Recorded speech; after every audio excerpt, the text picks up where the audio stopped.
It began on a quiet winter morning, in a mansion so large that it felt like an echo chamber of loneliness. Snow fell softly on the marble balcony, while inside, a young boy named Ryan sat beside the window, motionless, expressionless, silent. He had been mute since birth, not by choice, not by fear, but by something beyond understanding. Doctors had called it a neurological speech paralysis. Therapists said it was irreversible. His father, Edward, a self-made millionaire, had spent years chasing cures across countries, offering fortunes to anyone who claimed they could make his son speak. But nothing, not science, not medicine, not prayer, ever worked. Ryan had grown used to the silence. It was his world, a place where words didn't exist, but emotions screamed louder than any voice ever could. Yet behind his quiet eyes was a storm, a longing to be heard, to tell his father that he was proud of him, that he loved him, that he didn't need all this money or pity. He just wanted to be understood. If you believe in kindness, miracles, and second chances, take a moment right now to like, share, and subscribe. This story might just remind you that the impossible can happen when love refuses to give up. Edward loved his son more than life itself, but he was also a man haunted by guilt. His wife, Lillian, had died during Ryan's birth, and in the quiet of night, he often sat in his office, staring at her photo, wondering if the universe was punishing him, if his son's silence was the price he had to pay for her death. He hid his pain behind a wall of success, tall buildings, luxury cars, and charitable foundations. But inside, he was a man shattered. Ryan grew up isolated despite the wealth surrounding him. Tutors came and went, but no one stayed long. Kids at school avoided him, not out of cruelty but discomfort. They didn't know how to talk to a boy who couldn't talk back. His world became one of sketchbooks, piano keys, and long, solitary walks by the mansion lake. There he'd draw what he couldn't say. Sunsets that looked like broken hearts, trees that seemed to weep, faces that smiled but hid sorrow. One day, during one of Edward's charity trips to a rural mountain village, something strange happened. A frail old woman approached him while he was distributing winter supplies. Her eyes were deep and knowing, and she carried a small wooden box wrapped in faded cloth. Without asking for anything, she handed it to Edward and whispered, "This will heal what no doctor can, but only if it's given with a pure heart." Before Edward could ask her what she meant, she had disappeared into the crowd. Inside the box was a small glass vial containing a shimmering blue liquid that seemed to glow faintly under sunlight. There was no note, no explanation, just an ancient-looking symbol carved into the cork.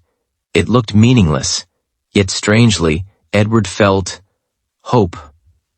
Back home, he placed the vial on his desk, unsure what to do. Days passed.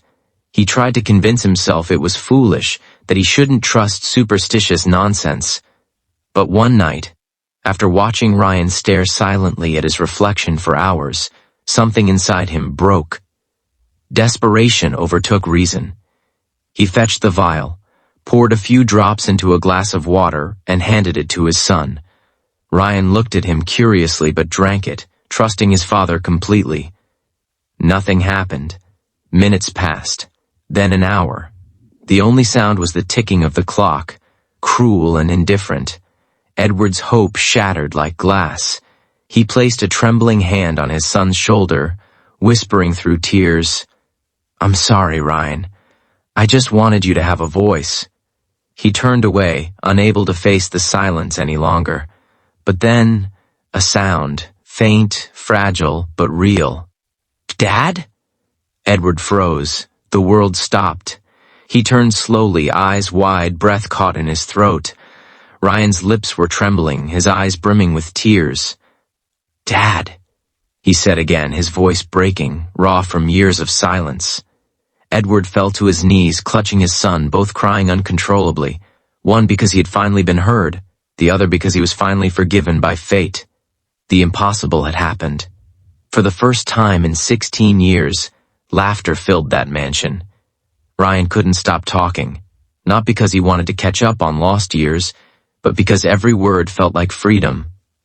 His voice was soft, raspy, but it carried weight, the kind of purity that only silence can teach.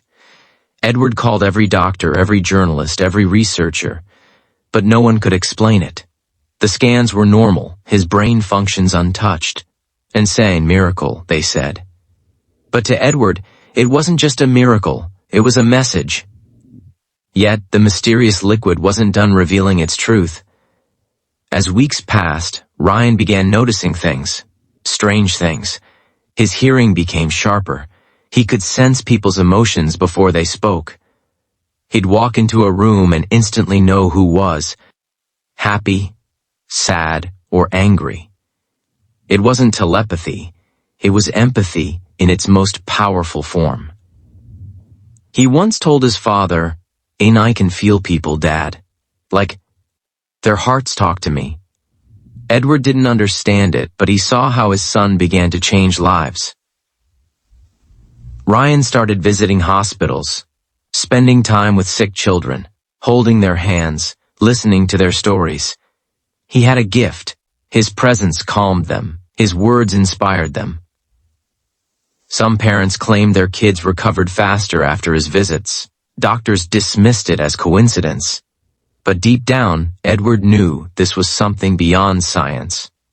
The boy who once lived in silence was now spreading healing through his voice. However, every miracle comes with a cost. One night after returning from a long day at the children's ward, Ryan collapsed. His body convulsed, his breathing erratic.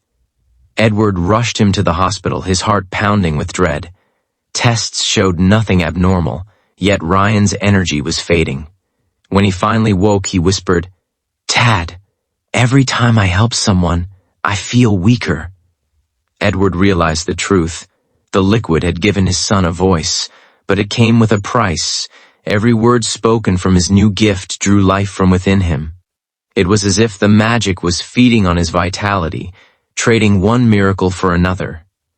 Edward begged him to stop helping others, to rest, to live for himself. But Ryan refused. "Dad," he said softly, "since I spent my whole life silent. If my voice can bring hope, then I'll use it, even if it's the last thing I do." The following weeks became a blur of both joy and fear. Ryan's story went viral, and a boy who spoke miracles. Media outlets flooded the mansion, but Ryan only agreed to one interview, standing before the cameras. He didn't promote himself, didn't seek fame. He simply said, "Your voice is not just what you speak, it's what you make others feel. Never take it for granted." That clip touched millions. People who hadn't spoken to their loved ones in years began calling, apologizing, reconnecting. His message was healing the world, one heart at a time. But Ryan's strength was fading fast. One evening, as the sun dipped below the horizon, Edward found him sitting by the lake, the same spot he used to draw as a child. He looked pale, fragile, but peaceful. "Dad," he murmured, "do you remember the night you gave me that drink?"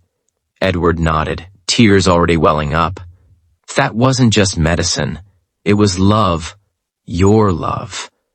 Maybe that's what healed me. Maybe that old woman didn't give magic. She just reminded us of faith. Edward held his son close as Ryan whispered his last words. "Promise me you'll keep speaking, for those who can't." And then, silence. But this time, it wasn't the silence of loss. It was the silence of legacy. Edward turned Ryan's message into a foundation, the voice of hope. It funded treatments for disabled children, built therapy centers, and inspired parents never to give up on their kids. The mansion that once echoed with loneliness now rang with laughter, music, and second chances. Years later, during one of the foundation's events, Edward saw a little girl who reminded him of Ryan. She was mute, just like he had been. Her mother tearfully thanked him for the program's support. As Edward handed the girl a small medal, She suddenly looked up and whispered, "Thank you."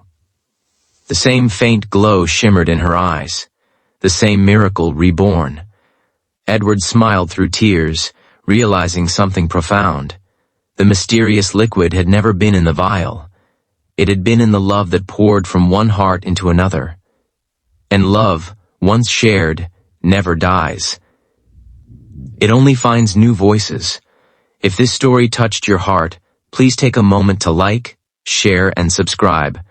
Your one gesture helps spread stories of faith, love, and second chances, the kind of stories that remind us we're never truly alone. And before you go, comment below as I believe love can heal the impossible. Because sometimes, the loudest miracles begin with silence.